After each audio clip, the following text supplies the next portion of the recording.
Why are some people so hostile towards electric cars and people who drive them? The very short answer is that electric cars have inherited a lot of the animus that was directed against the Prius 15 years ago. If you look at the hostility carefully, you'll notice that the complaints made against EV owners, e.g. that they are holier than thou or only virtue signaling, are the same as the ones previously directed against hybrids. My brother has 2 Teslas.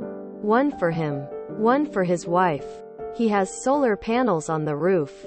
And between that, and referral bonuses from referring customers to Tesla, his power cost is practically zero. I drive an 8-cylinder, twin-turbo-charged Benz. It runs on premium fuel which costs close to $5 a gallon in my state. Filling my tank costs almost $100. Who is smarter? Clearly, not me. But he commutes through the suburbs to work every day, and has told me numerous anecdotes about being dieseled by smoke-spewing pickup trucks, and receiving other forms of harassment, which makes no sense. Why care about what fuels another person's car? Diesel versus gasoline? Super versus regular? Electric versus hybrid? Who cares? Change bad.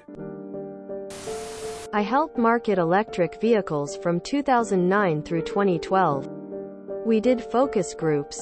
In the bluer states you could easily win people over by talking about it being environmentally friendly. But in the red states you had to talk about how we were getting ourselves off Middle Eastern and Russian oil. Both responded positively to making American jobs.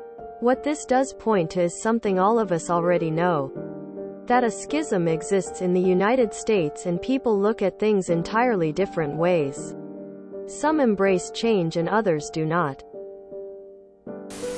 I have nothing against electric cars, but we need to update the infrastructure first. People in apartments and condos who park on the street have nowhere to charge. Can the lines on the pole handle every house having 1 to 2 cars charging every night? They are having issues with everybody's AC in the summer. I think the government pushing electric cars without upgrading the infrastructure is a bad idea. I live in a condo complex with underground wiring that is melting due to not being able to handle the AC use. I can't imagine adding EV cars onto of that. Some of my friends also have a fear that in the future, if self-driving cars become the norm, then drivable cars will be outlawed from the road. This hits close to home. My Phil is a huge car fan. He likes fast, loud, powerful cars. They don't have to be stinky. But he likes a big V10 with loud exhaust beating the Nürburgring record. It is more than a fear though, to have his passion being outlawed. Every developed country has vowed to eliminate internal combustion engines by 20XX.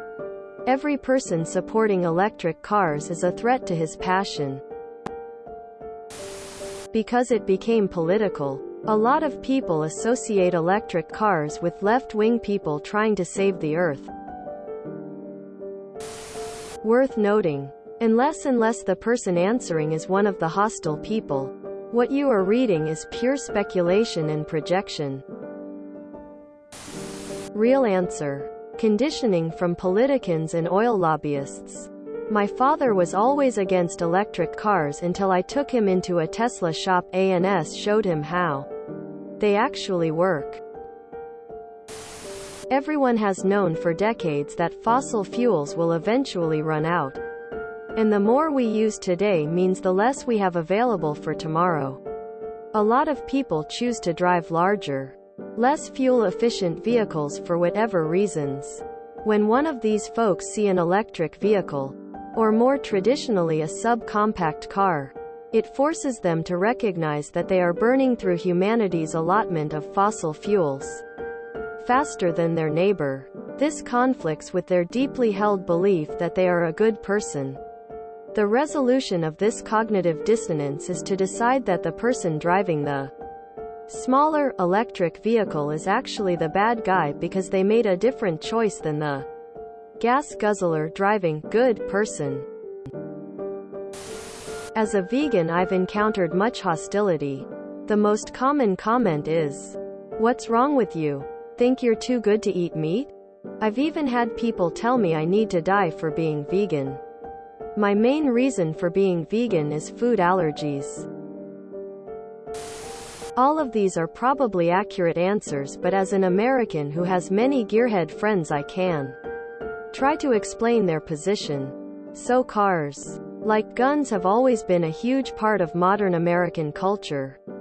We have had cars with unique styling in the early days of the American automobile, where there was a unique passion put into styling and design. You had muscle cars becoming popular in the 70s and 80s, where PPL liked cars that looked aggressive and had a lot of horsepower. These cars stunk BC. They had carbureted engines, but that scent became synonymous with fast cars. There are modern cars that people still love, like sports cars. Some have cult followings like the Subaru WRX, but are generally driven by douche bags. Electric cars are usually the opposite of what a gearhead wants. Sure, some of them are fast, sometimes even faster than their gas rivals. But how many hybrids have you seen on the road that are just plain ugly? Personally, I don't take offense to this, but my friends see this as a lack of passion put into something that was once a larger part of American culture. Car enthusiasts like loud exhausts, interesting styling, fast engines, and cars that are built just for having fun. They understand climate concerns, safety, and efficiency. But unfortunately for gearheads, the direction the automobile has gone is a disappointment. It's easy to dismiss this as ludicrous, but you have to put yourself in their shoes and pretend for a moment it is your favorite hobby getting ruined.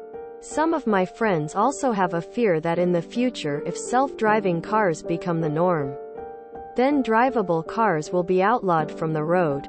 So I think there's also that fear surrounding electric vehicles. Almost like they believe if enough PPL bought electric vehicles, then they could ban gas automobiles. Obviously, we're still a long ways from that, but it could be a reality in the future if gas prices become unaffordable to the general public. Hybrids started with Prius, which was associated with the progressive left. The vocal minority are those who attach politics to it. I honestly blame Elon Musk. Elon Musk marketed to a particular type of person and built up a cult of personality. When you say, electric car, chances are the person you're talking to is thinking of his cars. He made promises he didn't deliver on regarding making electric vehicles affordable. And his company is engaging in concerning practices regarding self-driving cars which put people not in his cars at risk. I don't even really want to touch repairability problems in this response. It's probable that most non-Musk electric cars are far better than most people are imagining, even if they're not at the point where most people could buy them. Battery life and maintenance are still open questions. It's also probable that most electric car drivers are reasonable people rather than the most visible Musk fanboy on Twitter. But those are not the most visible data points. I've heard the argument. It's not my argument, but I've heard it from a client, that those with electric cars aren't paying the road taxes by not buying gas, as those taxes are built into the price of gas. So they're beating on our already shitty roads just like the rest of us, but not paying the taxes to do so. Sounds like the taxes are built wrong. Emo. I have a plug-in Prius Prime. I fill my 11-gallon tank up about every 1,200 plus miles. My car is very reliable. I have been coal-rolled, and it's not unusual to see public plug-in stations purposefully occupied by gas-guzzling, oversized, four-wheel drive pickup trucks. My impression is that these people are either willfully ignorant, stupid, or evil. The current green push towards EVs is ill-timed. EVs are the future. Unfortunately, battery resources and tech is not a huge leap forward from fossil fuel at this time. The precious metals needed for current battery tech have zero advantage over fossil, with the exception of producing no carbon footprint when they run, but not why they are being manufactured or charged. Add to that their batteries are currently non-recyclable. Hashtag the mo ya no. Probably because the perception is that the only people who can really afford them are rich douchebags. They're kind of a scam because all the computers and batteries in it require rare earth metals that are mined in manners which are ecocidal to the areas they are mined in. The utter environmental destruction that rare earth metal mines bring is horrific. And now the whole world suddenly is pushing for people to get lithium battery-powered cars. The miners are almost always people in third world countries that aren't paid shit. Some of the miners are children. Some of the miners in some mines are literally slaves. Look up African cobalt child slave mines. It's fucked up. The cars need to charge from the power grid, which often will just run on coal or oil, which defeats the whole point. We're nowhere near a point where our power grids all tidal, solar, wind power enough to offset added power consumption of electric cars on the power grid.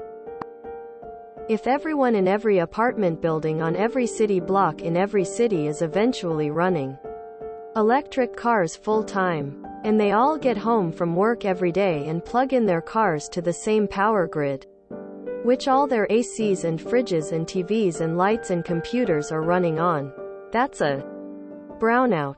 That's a brownout every night. There's not a power grid in the world that can handle that right now. Now even the Norwegian or Japanese power grids. You think that black cable on the power pole leading to your can handle all that? No way. Not for another 80 to 90 years worth of complete replacement and upgrades in fundamental power grid technology. Computer security guys like me have been screaming for years for the public to stop demanding for Core to put computers inside of cars. Someday a 14-year-old with a laptop is going to just spread a computer virus through everybody's cars that is set to make everybody's cars speed up and lock out the brakes at a certain time at a certain day, and kill a shitload of people, or hold them hostage in some manner. It won't happen for a very long time, but eventually it will get hacked, as all things do. A lot of people have become so politically charged because it's now their identity. And by driving an electric car, you're personally offending them. If you enjoyed this video, please check out our playlists full of similar content. Epic Aircast is like doom scrolling for your ears. Please like, share, and subscribe.